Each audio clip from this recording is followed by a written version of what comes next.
아멘. 하나님의 말씀 봅니다. 마태복음 15장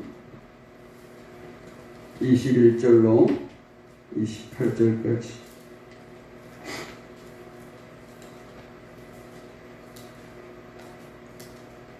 마태복음 15장 21절로 28절까지 저와 여러분이 한 절씩 교독합니다.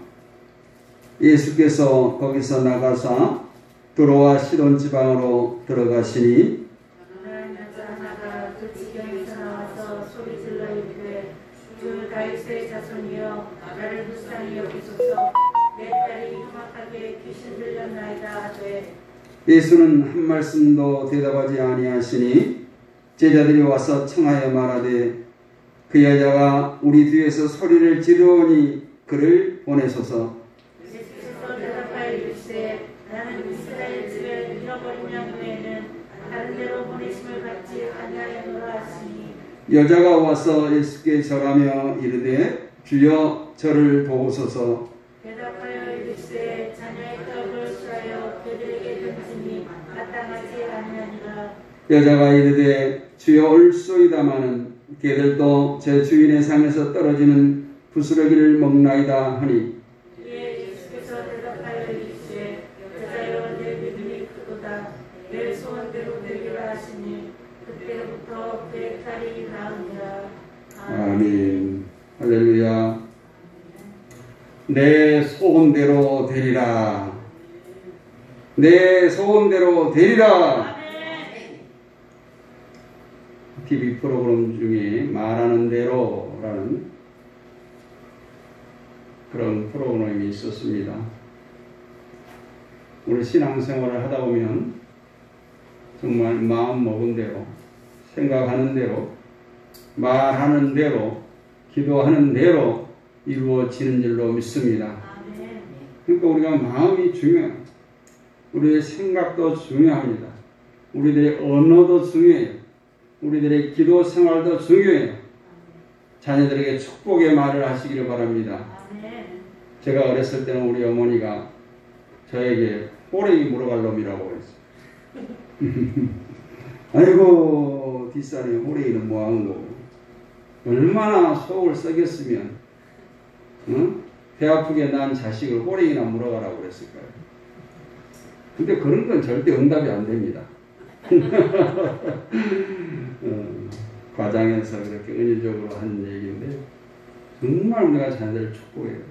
그래서 저 축복받을 놈 이렇게 하는 분들도 있는데 열왕기상 3장 4절에 보면 솔로몬이 1000번제를 드리고 하나님께서 밤에 솔로몬에게 나타나서 내가 내게 무엇을 줄고 너는 구하라 이렇게 말씀합니다. 1000번제를 드리는 가운데 솔로몬에게 마음의 소원들이 참 많았을 것 같아요. 괜히 심심해서 1000번제를 드린 것도 아니고 누구에게 보여주기 위해서 과시하기 위해서 한 것도 아니고 정말 하나님을 향한 온전한 그 마음으로 1000번째 예물을 드렸을 때 하나님의 마음이 흡착했습니다. 하나님의 마음이 큰 감동이 있었습니다. 그래서 솔로몬에게 먼저 하나님께서 제시를 한 거예요. 내 소원이 뭐냐? 무엇이든지 구하라는 거예요. 그런 하나님의 은혜, 하나님의 축복이 우리 성도들에게도 함께 하시기를 원합니다. 세 명의 사나이들이 있었어요. 그리고 어느 날 이렇게 한 가지씩 소원을 말하게 됩니다. 첫 번째 사람이 이렇게 말해요. 나는 왕이 되고 싶다. 정말 그는 왕이 되었습니다. 둘째 사람은 나는 비올이 되고 싶다. 그래서 세상이 알아주는 스타가 되었습니다. 세 번째 사람에게는 내 소원이 무엇이냐 물었더니 나는 왕도 되고 별도 되고 그랬어요. 그 사람은 킹스타가 되었습니까? 아니에요. 스타 킹이 되었습니다. 세상에 돌아다니는 유머지만 욕심이 많은 사람들에게 어떤 결말을 가져오게 되는가 하는 그런 유머죠. 왕도 되고 별도 될 줄 알았는데 그냥 스타킹이 된 거예요. 살아온 환경이나 장소나 또 처한 현실에 따라서 마음의 소원이 달라진다고 합니다. 우리가 중국을 통해서 백두산을 가게 되는데 백두산에 가게 되면 모든 사람들의 소원이 통일되는 거예요. 한 가지예요. 뭐예요? 남북 통일되어서 우리가 버스 타고 백두산을 가자는 거예요. 중국으로 돌아갈 필요 없이 기차 타고 백두산을 가자는 겁니다. 그래서 늘 우리의 소원은 통일이라고 하는 같은 생각을 품게 되는 거예요. 극장에 가서 영화를 보면 영화 속에 나오는 그 주인공처럼 되고 싶어하는 생각을 나도 저렇게 하면 저렇게 되었으면 하는 마음이 생깁니다. 초등학교 다니는 학생은 선생님이 되고 싶어합니다. 또 병원에 가면 의사나 간호원이 되고 싶어합니다. 심지어 어떤 어린아이는 중국집 주방장이 되었으면 좋겠다고 말합니다. 왜서 그러냐고 물으니까 짜장면을 마음껏 먹을 수 있기 때문이라고 말해요. 그러면 여러분 이런 질문을 해보겠습니다. 교회에 오면 무슨 소원이 듭니까? 백두산에 가면 남북통일을 소원을 품게 되고 어린 시절에는 많은 자기가 보는 경험하는 것을 따라서 소원이 바뀌게 되는데 교회에 오면 어떤 소원이 듭니까? 목사가 되고 싶어집니까? 저는 목사가 되고 싶었어요. 어린 시절에. 부모님이 좋은 것만 생기면 맨날 목사님 갖다 드리는 거예요. 저는 교회 사택에 신부름 가는 걸 좀 싫어했어요. 두려웠어요. 그리고 요즘같이 초인종이 있는 그런 사택이 아니에요. 한 100m 정도를 대문에서 떨어져 있는 그 사택을 가야 되는데 항상 문이 열려져 있는 게 아니잖아요. 불러야 돼요. 창피해요. 100m 사택에 떨어져 있는 대문에 교회 대문을 지나서 사택을 교회 마당을 지나서 교회 모퉁이를 지나서 사택을 가니까 큰 소리로 목사님 불러야 돼요. 그럼 지나온 사람들이 쳐다보고 그런 거예요. 가지고 간 게 요즘처럼 뭐 선물 꾸러미가 아니에요. 호박 따면 호박 주고 가지 따면 가지 주고 먼저 따면 무조건 그런 걸 주는 거예요. 그러면 어쩔 때 문이 열려있으면 목사님 부르지도 않고 사모님 부르지도 않고 가서 대문 앞에 현관 앞에 팻마루 앞에 이렇게 유리창문을 했는데 그 앞에 그냥 눈도 못 열어놓고 도망치듯 온 그런 기회가 그러면서 신방 오면 또 대접을 잘 하는 그래서 그냥 막연하게 목사님이 되었으면 참 좋겠다 그런 마음의 생각을 가졌어요. 그러나 교회의 주인은 누구예요? 하나님이세요. 목사가 되고 싶어지면 안 돼요. 하나님처럼 되고 싶어져야 돼요.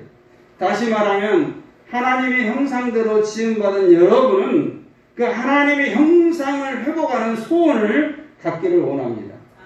그 교회 오면 그런 소원을 품어야 돼요. 멍하니 앉아있다. 설교 못한 목사님 설교 듣고 그냥 아무 생각 없이 가버리면 안 돼요. 교회 오면은 오자마자 머리 숙여 기도하면서 그런 소원을 품게 해달라고. 아니 자연적으로 교회 와서 묵상하고 기도하고 찬양할 때는 하나님의 형상을 회복하는 것이 우리의 소원이 되어야 할 줄로 믿습니다. 그런 우리의 소원은 바로 하나님의 소원이기도 하세요. 하나님의 소원은 무엇이겠습니까? 우리들의 영혼 구원, 우리들의 육신이 구원받는 거예요. 그래서 예수님의 사역 전반기에는 우리들의 육신의 구원을 위해서 많은 사역을 하셨지요. 그래서 병든 자를 고쳤어요. 귀신 들린 자, 배고픈 자, 그리고 죽은 자를 살리고 죽음에 이르는 많은 사람들의 소원을 들어주셨어요. 그리고 예수님의 사회 후반부에는 자신의 고귀한 몸을 들여서 그 피를 흘려서 인류의 영혼의 문제인 죄를 사해 주신 거예요. 하나님은 우리의 소원을 들어주시기를 기뻐하는 분이라는 사실을 꼭 기억하시기를 원합니다. 하나님은 우리를 사랑하시잖아요. 하나님은 나를 사랑하시잖아요. 그래서 예수 그리스도를 십자가에 못 박으신 거예요. 그러므로 우리는 우리의 소원에 하시고 싶은 하나님의 대답은 항상 S예요. 하나님은 우리의 소원에 대해서 노 하지를 않으세요. 손자를 사랑하는 할머니, 할아버지가 손자가 해달라는 것을 거절할 수 없는 것처럼 하나님은 우리의 소원에 대해서 거절하지 않으세요. 그래서 예수님의 사역 가운데 가장 기쁘게 했던 말씀이 있는데 오늘 설교의 제목이에요. 내 소원대로 되리라. 예수님은 늘 기쁘게 그 말씀을 하셨어요. 오늘 본문을 자세히 살펴보면 여러 가지 사람의 소원들이 등장합니다. 첫 번째는 이 등장하는 가나안 여인의 소원과 제자들의 소원이에요. 처음에는 예수님께서 제자들의 소원을 들어주시는가 싶었어요. 그래서 이 여인을 개와 같은 처지에 있다는 이 가나안 여인의 간절한 소원을 거부하십니다. 그러나 마지막에는 그 여인의 소원을 들어주시고 제자들의 소원을 물리치게 됩니다. 그런데 왜 처음부터 귀신 들린 딸 때문에 괴로워했던 이 가나안 여인의 소원을 그냥 쉽게 또 신속하게 예수님께서 들어주지 않았을까? 오늘 본문을 보면 그러한 이유가 나옵니다. 오늘 23절 같이 한번 읽어봅니다. 23절 시작. 예수는 큰 말씀도 대답지 아니하시니 제자들이 와서 청하여 말하되 그 여자가 우리 뒤에서 소리를 지르오니 보내소서. 오늘 가나안 여인은 계속해서 예수님을 따라오면서 소리를 질렀어요. 예수님께 불쌍히 여겨달라고 요청했어요. 그리고 그의 사정을 다 아뢰입니다. 우리는 주님을 향해서 이렇게 가나안 여인같이 뜨겁게 부르짖어 기도해야 됩니다. 그리고 기도의 그 내용은 항상 우리가 돌아봐야 돼요. 깊이 되새겨야 돼요. 지금 내가 구하는 것들이 도대체 무엇인가? 하나님 아버지는 나에게 가장 적절한 것을 적당한 때에 허용해 주셨는데 내 기도가, 내 요구가 오히려 하나님의 뜻을, 하나님의 온전한 섭리를 혼잡하게 만들고 있지는 않는가? 우리는 내 기도를 되새겨 봐야 돼요. 하나님께서 우리에게 하시는 일이 무엇이 부족한 것이 있어요? 주님은 우리 성도들을 사랑하시기 때문에 바울처럼 때로는 그런 육신의 가시를 주시기도 합니다. 지금 여기 계신 우리 주님의 자녀들, 성도들 가운데도 마찬가지예요. 이와 같은 작은 가시가 없는 사람은 없어요. 주님은 우리를 빈틈없이 관찰하시다가 베드로와 같이 너무 자신의 방식대로 신앙생활을 하거나 자신의 방식대로 주님께 다가오는 자에게 뭐라고 말해요? 사탄아 물러가라. 이렇게 말씀하시기도 합니다. 이건 채찍질이요. 마치 욥과 같이 하나님의 사랑을 듣기만 하는 자에게서 볼 수 있는 자로 승화시키기 위해서, 연단시키기 위해서 허락해주는 고난이 있습니다. 우리에게도 바울의 가시처럼 또 욥의 연단처럼 무언가 하나님의 놀라운 계획, 하나님의 목적이 있어서 이끌어 가시는데 내가 지금 구하고 있는 것이 무엇인가를 잘 살펴야 할 줄로 믿습니다. 우리는 본문의 제자들처럼 그 여자가 뒤에서 소리 지르오니 보내소서라고 주님께 기도하고 있지 않는가 살펴야 된다는 거예요. 모든 것이 내 생각대로 되라고 구하고 있지는 않는가. 여기 제자들의 소원은 뭐예요? 이 가난한 여인의 기도, 가난한 여인의 딸의 병 고침과 아무 상관이 없어요. 제자들은 그냥 시끄러운 거예요. 옆 사람의 기도 소리가 시끄럽게 만들린 거예요. 그래서 이 제자들에게 있어서는 시끄러운 이 사람을 쫓아내달라는 거예요.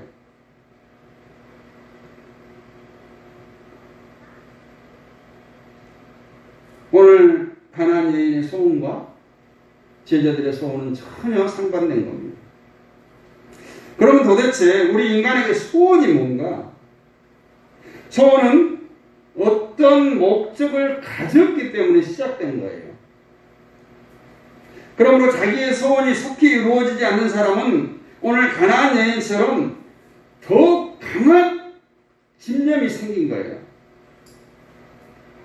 이 집념은 먼저 자기의 모든 것을 다 포기하더라도, 아니 정말 오늘 예수님께 당한 온갖 그 수고를 당할지라도 그 소원을 성취해야 되겠다는 마음이 더 강한 사람에게는 말릴 수가 없는 거예요.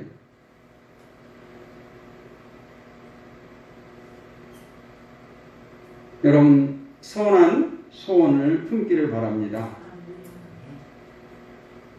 그리고 그 선한 소원이 정말 하나님의 뜻에 합당한가? 하나님이 기뻐하시는가? 늘 돌아봐야 돼요. 성찰해야 돼요. 두 번째는 주님의 소원과 이 가난한 여인의 소원이 있죠.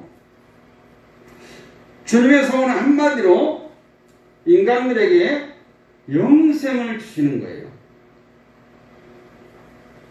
또 주님을 찾아오는 많은 인생, 많은 사람들이 있죠. 그 어느 한 사람도 버림받지 않는 것이 우리 주님의 간절한 소원입니다.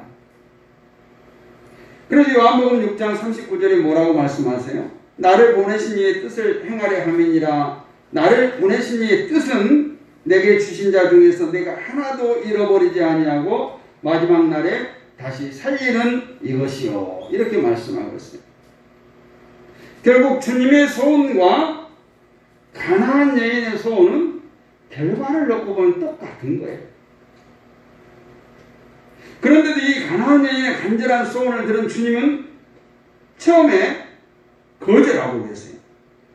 나는 이스라엘 집에 잃어버린 양 외에는 다른 데로 보내심을 받지 아니했다는, 이방 여인들에게는 나의 구원을 줄 수 없다는 얘기예요. 왜 거절하셨을까? 주님의 그 거절하는 답변을 들은 가난한 여인은 오히려 포기하지 않고 자신의 모든 것을 쏟아붓습니다. 처음에는 절하면서 도와달라고 했어요. 그것은 이 가난한 여인에게 있어서 이미 예수님은 메시아이라는 것을, 주님이라는 걸 인정하고 경배했다는 것을 뜻합니다. 다시 말하면 이제 나는 당신에게 소속되어져 있습니다. 주님은 나에게 경배받으실 분이십니다. 라는 뜻이에요. 그러나 그러한 여인에게 주님은 더욱더 단호하게 거절하고 계시죠. 장애의 떡을 취하여 개들에게 던짐이 마땅치 아니하니라. 상당히 자존심을 꺾어버리는 그러한 주님의 말씀이죠. 근데 이 가난한 여인은 뭐 준비한 것처럼 더 간절한 마음을 주님께 전하고 있어요. 옳소이다. 개들도 제 주인의 상에서 떨어지는 부스러기를 먹나이다. 우리가 인격적으로 육신적으로 보면 인간적으로 보면 얼마나 정말 최고의 자존심을 건드린 건데 개 취급받아도 좋다는 거예요. 옳다는 거예요. 주님의 말씀이 옳다는 거예요. 왜 오늘 주님은 사람과 개를 비교해서 이렇게 강력하게 여인의 소원을 거절하고 계시는가? 그것은 가난한 여인의 소원보다 더 중요한 주님께서 베푸시고자 하는 은총, 주님께서 베푸시고자 하는 사랑, 은혜가 있었기 때문입니다. 그것이 바로 주님과 가난한 여인과의 관계예요. 적어도 주님과 가난한 여인과의 현재의 관계는 주인과 개의 관계예요. 그러나 주인과 개의 관계에서 절대로 넘어설 수 없는 한계가 있습니다. 그것은 개는 주인의 것을 요구할 수 없다는 거예요. 주인의 것을 이것 달라 저것 달라 요구할 수 없어. 다만 주인이 던져주어야만 받을 수 있는 거예요. 이스라엘의 식사 예절은 까다롭지 않습니다. 뭐 칼이나 포크나 젓가락 이런 숟가락도 없어요. 다만 손으로 그냥 집어 먹는 거예요. 그래서 예를 들어서 빵을 먹으면 이렇게 먹겠잖아요. 빵을 잡고 손으로. 그러면 먹고 나서 손 잡은 부분은 먹지 않고 옆에서 있는 개에게 툭 던져주는 거예요. 그것이 이스라엘의 식사의 어떤 풍경인 거죠. 주인과 개의 관계에서 개는 주인을 위해서 있어야 하고 주인이 주는 것만 받아먹을 수 있다라는 거예요.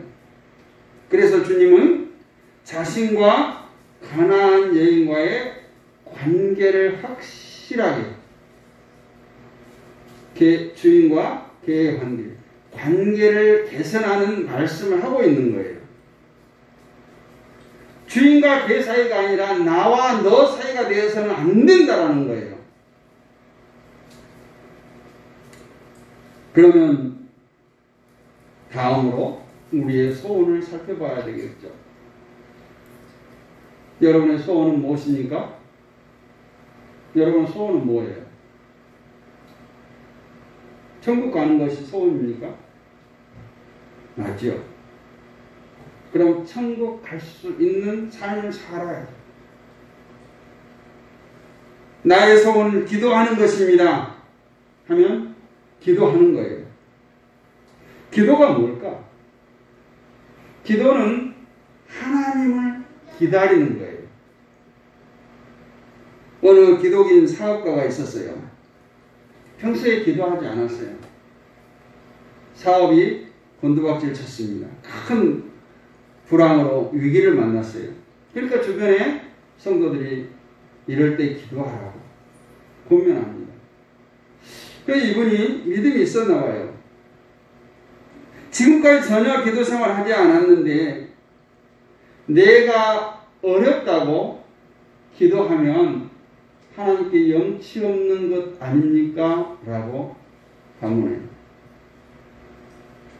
참 겸손한 것 같아요. 참 인간적이죠.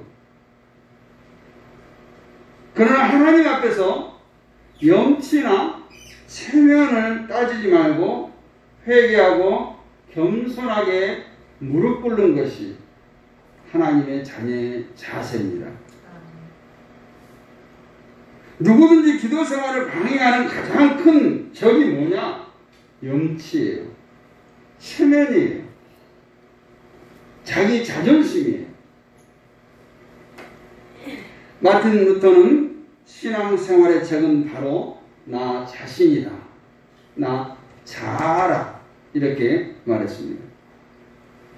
칼바르트도 자존심이야말로 원죄의 뿌리다. 이렇게 말했습니다. 이제 여인의 소원과 마음을 아신 주님은 그 여인의 소원을 들어주십니다. 오늘 28절에서 예수님께서 이렇게 말합니다. 가라사대 여자야 내 믿음이 크도다 내 소원대로 되리라 하시니 그 시로부터 그의 딸이 나으니라. 내 소원대로 되리라. 그 앞에 뭐라고 있어요? 내 믿음이 크도다. 소원이 그냥 이루어지는 게 아니에요. 우리가 기도 생활하면 그냥 응답되어지는 게 아니라 큰 믿음을 갖기를 원합니다. 내가 나를 주님으로 받아들였으므로 내 믿음이 크다라는 거예요. 그리고 내 소원대로 되리라 선포하십니다. 여인은 주님을 받아들임으로 소원을 이룹니다. 이제 주님은 그 여인의 소원을 들어주시고 오히려 이제까지 함께했던 제자들의 소원은 물리쳤어요. 어째서 그렇게 되었습니까? 그것은 이 여인의 소원은 주님의 소원이었고 제자들의 소원은 인간들의 소원이었기 때문에 그렇습니다. 여러분 소원이 있습니까? 주님 앞에 나가기를 원합니다. 비록 우리 주님께서 침묵하시더라도 아니 주님께서 우리 자존심을 빡빡 긁을지라도 더욱더 주님께 나가 부르짖기를 원합니다. 우리들의 소원에 어떤 장애물이 있습니까? 그것도 염려할 것이 아닙니다. 그 장애는 충분히 극복할 수가 있습니다. 왜냐하면 전능하신 하나님께서 나의 아버지 되시기 때문에 그 아버지께서 나와 함께 하시기 때문에 우리들의 소원을 가로막고 있는 장애물은 전혀 걸림돌이 안 됩니다. 여러분의 소원이 바로 하나님의 소원이라면 그 소원은 반드시 이루어지게 될 줄로 믿습니다. 그러면 하나님의 뜻, 하나님의 소원을 아는 방법이 있어요. 우리가 어떻게 해서 하나님의 뜻을 알 수 있습니까? 그것은 첫 번째로 우리들의 마음에 간절한 소원이 있는가 살펴보시기를 바랍니다. 우리들의 마음에 간절한 소원이 있는가? 어떤 일을 계획하면서 하나님의 뜻을 분별치 못해 안타까울 때 우리는 기도해야 돼요. 기도하면서 계속해서 그 불같은 소원이 타오르는지 아니면 며칠 있다 식어지는지 그것을 살펴보면 돼요. 하나님의 뜻과 내 뜻을 구별하기 어려울 때 간절히 마음을 정하고 기간을 정하고 기도하시기를 바랍니다. 하나님은 기도를 통해서 하나님의 분명한 뜻이 나타나게 해줄 줄로 믿습니다. 하나님께서 주시는 소원은 시간이 지날수록 점점 강하지만 하나님께서 주시는 소원이 아닌 인간적인 소원은 몇 날이 못 돼서 점점 소멸되고 말아요. 두 번째, 여러분의 소원이 하나님의 말씀과 일치되는지를 확인하시기를 바랍니다. 그러기 위해서는 뭐 해야 돼요? 성경 말씀 많이 읽어야죠. 설교 잘 들어야죠. 어떤 성도가 믿음 좋다는 성도가 목사님께 찾아와서 이렇게 상담을 목사님 저는 도무지 결혼 생활을 더 이상 못하겠습니다. 이혼하겠습니다. 목사님이 그 말을 듣고 깜짝 놀라서 말했습니다. 뭐 때문에 그 생각을 갖게 되었습니까? 그러자 그는 자기가 다른 여인과 사귀고 있노라고 하면서 이렇게 대답합니다. 제가 기도할 때 성령께서 말씀해 주셨습니다. 지금 아내는 제게 맞는 상대가 아니라고 제가 사귀고 있는 그 여자야말로 하나님께 정해놓으신 진짜 아내라고 말씀해 주셨습니다. 그래 목사님께서 대답합니다.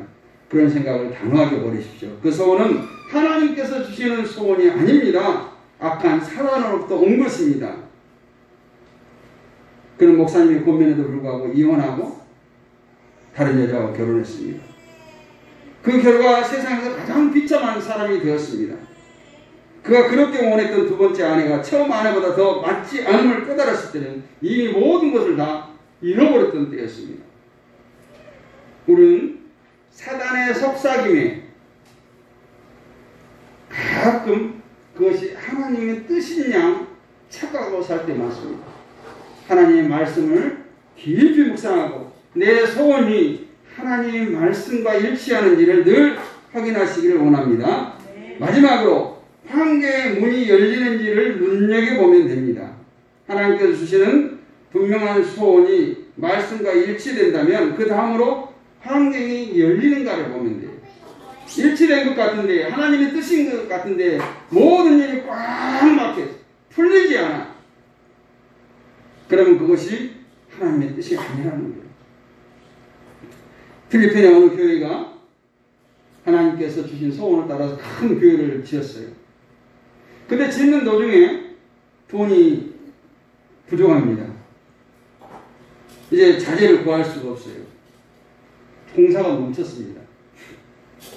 그러니까 많은 사람들이 저것 보라고. 인간의 욕심 때문에 저런 거라고. 이제 철거는 녹이 쓸어가고 흉물스럽게 되었어요. 근데 어느 날 목사님 앞에 전화가 왔어요. 걸찍한 남자의 목소리. 그는 대단히 화가 난 목소리로 다짜고짜 욕을 합니다. 교회를 지으려면 빨리 지을 것이지 그게 뭡니까? 응? 보기 싫은 짓담한 건물이 도시 미관을 다 망쳐놨고 못 지을 것 같으면 아예 처음부터 시작이나 할 것이지 짓담한 건물로 흉물스럽게 그게 뭐냐고 목사님이 말하고 목사님이 조용히 대응을 합니다. 우리는 세상 사람과 다릅니다. 미리 계산해서 짓는 것이 아니라 하나님을 향한 마음으로 교회를 짓습니다. 잠시 동안은 돈이 없어 공사를 진행하지 못하지만 하나님께서 곧 짓게 해 주실 것입니다. 그러니까 이 사람이 뭐라고요? 하나님이 짓게 해준다고요? 당신들은 그렇게 기다리면 나는 매일매일 그 흉물스러운 건물을 보고 지나다닙니다. 기분 나빠 죽을 지경이에요. 언제까지 이래야 되나요? 그 남자는 화를 내고 소리를 지르요. 시멘트가 없어서 못 짓고 있다는 목사님이 대답해 그 사람이 이렇게 말합니다. 내가 돈을 보낼 테니까 그 돈으로 시멘트를 사고 제발 흉측한 모습을 다시 안 보게 해달라고. 그 사람이 보낸 돈으로 시멘트 수천 포대를 사서 성전을 완공했습니다. 성전 건축을 허락하신 하나님께서는 환경을 통해서 분명한 뜻을 보여주신 것입니다. 그 교회는 얼굴도 모르고 교회도 다니지 않는 사람을 통해서 그 시멘트 값을 보내주기 위해서 교회가 완성되게 했습니다. 하나님의 뜻은 이와 같이 마음에 변하지 않는 강한 소원이 여전한가? 그 소원이 하나님의 말씀과 일치한가? 그 소원이 이루어지도록 환경도 허락하는가를 보면 잘 알 수가 있습니다. 사람마다 다 소원을 가집니다. 그리고 그것이 이루어지기를 원합니다. 그런데 어떤 사람의 소원은 이루어지지만 어떤 사람의 소원은 이루어지지 않습니다. 그 차이가 뭐예요? 그것이 하나님의 뜻이 아니기 때문에 그렇습니다. 그것이 하나님의 말씀과 일치하지 않기 때문에 그렇습니다. 지금 여러분의 마음에 소원이 있다면 그 소원은 누구를 위한 것인가 생각해 보시기를 바랍니다.